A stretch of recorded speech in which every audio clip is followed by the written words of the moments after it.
আগের থেকেই বাজার অস্থির, ইদানিং মনে হচ্ছে আরও একটু বেশি অস্থির। কেন অস্থির?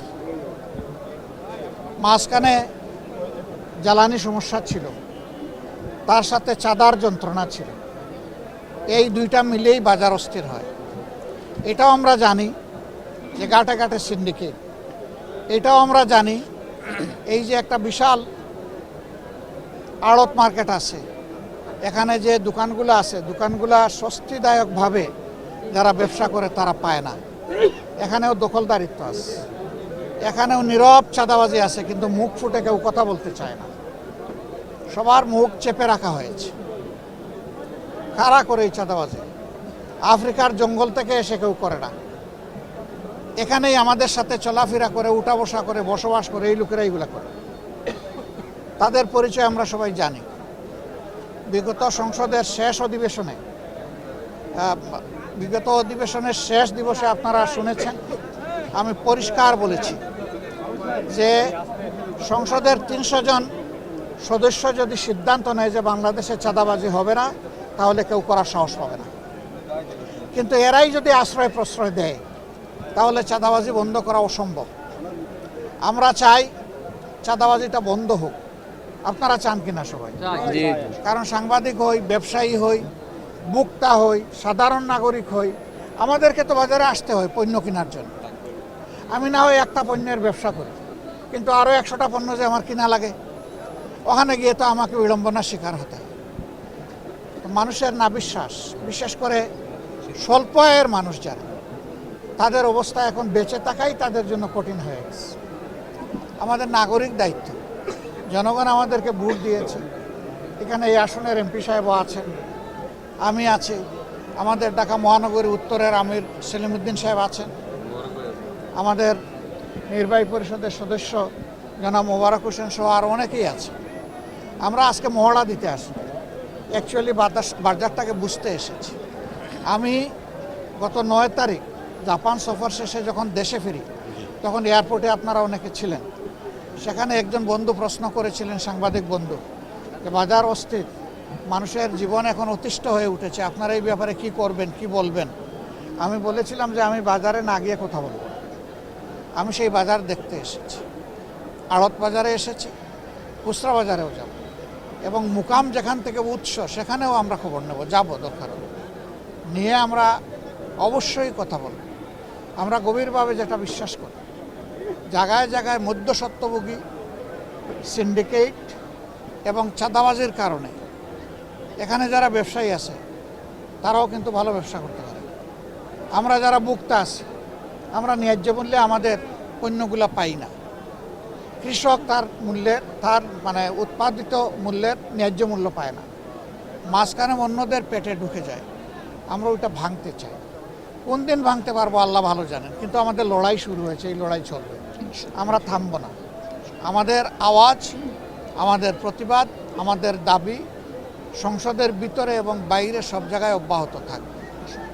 এই দেশটা আমরা সবাই মিলেই ভালো করতে পারবো, একা কেউ পারবে না, একা কোনো দলও পারবে না। জনগণের সহযোগিতা দরকার। দেশ তো জনগণের জন্য, দেশ জনগণের, দেশের মালিকও জনগণ, আর দেশ হচ্ছে জনগণের জন্য। এই জন্য জনগণের জন্য আমাদের লড়াই সংগ্রাম ইনশাল্লাহ অব্যাহত থাকবে। এইখানে কি কোনো ব্যবসায়ী আছেন নাকি আপনাদের দুঃখ কষ্টের কথা বলতে চান? আপনি বলবেন, আসেন সামনে আসেন, বলেন আপনি, আমরা শুনি। আমাদের এখানে সমস্যা, যেমন এই ঘরগুলো সরকারিভাবে দেওয়া হয়েছে, সরকারের ভাড়া হলো 5,000 টাকা, অথচ এই ঘরগুলো যারা পাইছে মালিক, তারা ভাড়া নেয় 1 লাখ থেকে 1.5 লাখ টাকা। 1 লাখ টাকা ভাড়া আছে, 90,000 টাকা ভাড়া আছে, 60,000 টাকা ভাড়া আছে ঘর বুঝে। এই ব্যবসা সরকার নেই 5,000, জি 13 টাকা স্কোয়ার ফিট, এসব সরকার আর কি ভাড়া নাই। 13 টাকা স্কোয়ার ফিট, জি ওই হিসেবে 400 স্কোয়ার ফিট ঘর আছে, ভাড়া যা আসে, কিন্তু মালিকরা ভাড়া নিচ্ছে 1 লাখ, কেউ কোনো ঘর প্রতি 1.5 লাখ। এই মালিক কারা? মালিক যে বিগত সরকার সরকার সরকার তাইলে আবার মালিক কারা? না, এই ঘরগুলো বরাদ্দ হয়েছে বিভিন্ন জনের নামে, বিভিন্ন জনের নামে। বিগত সরকার আমলে যারা ব্যবসা করে তারা ঘর পায় নাই, বিভিন্ন রাজনীতির নেতারা পাইছে ঘর, কিন্তু আমরা যারা সাধারণ এখানে ব্যবসা করে না করে না করি, আমরা সাধারণ মানুষ। কিন্তু এখন তো ওই সরকার নাই, তাইলে এখন তো আর ফ্রি হয়ে যাওয়ার ওইটাই বহাল আছে, ওটা বহাল আছে। জি, যেমন আমরা ঘর পাইছি, আমাদের বুঝিয়ে দিচ্ছে না। আজ 1 বছর আগে আমরা টাকা দিয়ে রাখছি, সেই ঘর আমাদের দেয় না।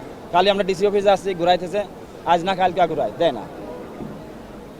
আর কি সমস্যা? একটা হলো যে আপনাদের 5,000 টাকায় যেটা পাওয়ার কথা সেটা আপনাদেরকে অ্যালটমেন্ট না দিয়ে রাজনৈতিক নেতাদেরকে দিয়ে রেখেছে, জি, জি, এবং এখানে 60,000 থেকে শুরু করে 1 লক্ষ পর্যন্ত আপনাদেরকে গুনতে হয় প্রতি মাসে, এই তো? জি।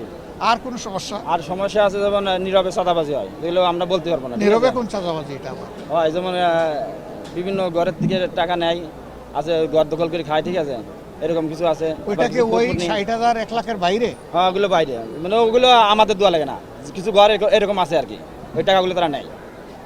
তারপর যে আরো কিছু আছে যেমন মাদকের একটা সমস্যা আছে ব্যাপকভাবে। তো এই যে চাঁদা যেটা নেয় এটা তো আপনারা বাড়ি থেকে জায়গা জমি বিক্রি করে তাদেরকে দেন নাকি? না না, আমরা এখানে ব্যবসা করে দিই আর কি, দিনাদাই খাওয়া দিই। তার মানে হচ্ছে যে জিনিসটার দাম আজকে 10 টাকা হওয়ার কথা, আপনি চাঁদা দেওয়ার কারণে বাধ্য হয়ে এটা 12 বা 13 টাকায় আপনাকে বিক্রি করতে হয়। এটাই। অর্থাৎ এটার ভার গিয়ে পড়তেছে, বোঝা গিয়ে পড়তেছে জনগণের ঘাড়ে, জি এটাই তো? জি। তা আপনি যে কথা বললেন এখন আপনার পিছনে লাগবে যে, লাগতে তো পারেই। লাগতে পারে? জি, সাহস আছে? বাড়ি কোথায়? ইনশাআল্লাহ রাজবাড়ী জেলা। রাজবাড়ি। রাজকীয় মন। জি, ইনশাল্লাহ আল্লাহ আপনাকে সাহায্য করেন। আমিন। কথাটা সত্য বলেছেন তো? জি জি, বাড়াইয়া তো বলেন নাই। পরে বলেন। সত্য কথা বলার জন্য আল্লাহ আপনার সাহস এবং শক্তি আরো বাড়াই দিন। আর আপনার কোনো সমস্যা হলে আমরা আপনার পাশে থাকবো ইনশাআল্লাহ। কারণ আমরা আসার কারণে এখানে আপনার কথা বলছি, আমরা থাকবো আপনার সাথে। এখন জায়গায় জায়গায় কি করতে হবে? নীরবে চাঁদা দিয়েই যাবেন, সহ্য করবেন, নাকি আরো কিছু করা লাগবে? না, আমরা চাচ্ছি এটা বন্ধ। বন্ধ? তাইলে বন্ধ করতে হলে তো প্রতিরোধ করা লাগবে। জি প্রতিরোধের জন্য জি, আমরা সবাই প্রস্তুত আছি ইনশাআল্লাহ। সবাই প্রস্তুত হবেন? জি প্রস্তুত হন, আমরা সবাই মিলে প্রতিরোধ করবো। আপনি তো এই একটা বাজার আসলে পরিদর্শন করলেন এবং আপনি যে বিষয়টা বললেন যে মোটা দাগে মধ্যস্বত্বভোগী এবং চাঁদাবাজির এই- কারণে, এইটা প্রমাণ তো এখানে পেয়ে গেলাম। হ্যাঁ, পাইছি। তো আসলে বিরোধী দলের নেতা হিসেবে আসলে সরকারের প্রতি আপনার কোনো পরামর্শ অবশ্যই বা আছে। কোনো বক্তব্য থাকবে? আমরা সংসদের ভিতরে বলেছি, এখানেও বলছি। আমার শেষ বক্তব্যটা আশা করি সাংবাদিক হিসাবে আপনারা ফলো করেছেন। আমি জনগণের দুঃখ কষ্টটাই তুলে এনেছি। সেই সাথে আমি যে নির্বাচনী এলাকা থেকে নির্বাচিত হয়েছি তাদের দুঃখ কষ্টের কথা বলেছি। সামগ্রিকভাবে আমার বেশিরভাগ কথা ছিল জাতীয় জীবনের সাথে সম্পর্কিত। এ কথাগুলো আমরা তুলে এনেছি, এগুলা নিয়ে আমরা সংগ্রাম করব, এগুলা নিয়ে মাঠে নামবো, এগুলা নিয়ে আওয়াজ তুলব, এগুলা নিয়ে জনগণকে সংগঠিত করব, এবং একটা সময়ের ব্যবধানে ইনশাল্লাহ এই যন্ত্রণা থেকে আমরা জনগণকে মুক্ত করবো ইনশাআল্লাহ। ইনশাআল্লাহ। সবাই আসছেন কষ্ট করে, ভাই অনেক ধন্যবাদ আপনাদেরকে। আপনারা ভালো থাকবেন, এবং আপনাদেরকে আমি অনুরোধ করব যে জনগণের এই সুখ দুঃখ ব্যথা বেদনার কাহিনী আপনাদের মিডিয়াতে যেন নিয়মিত উঠে আসে, তাহলে জনগণ কিছুটা হলেও স্বস্তি পেয়ে যেতে পারে। সামাজিক সচেতনতা যখন বাড়বে তখন আমরা সবাই মিলে যারা দুষ্কৃতিকারী, যারা দুর্নীতিবাজ, যারা চাঁদাবাজ, তাদেরকে সবাই মিলে ইনশাল্লাহ আমরা রুখে দিতে পারবো ইনশাআল্লাহ। ভালো থাকবেন সবাই। আসসালামু আলাইকুম। ধন্যবাদ। সবাইকে ধন্যবাদ। এদিকে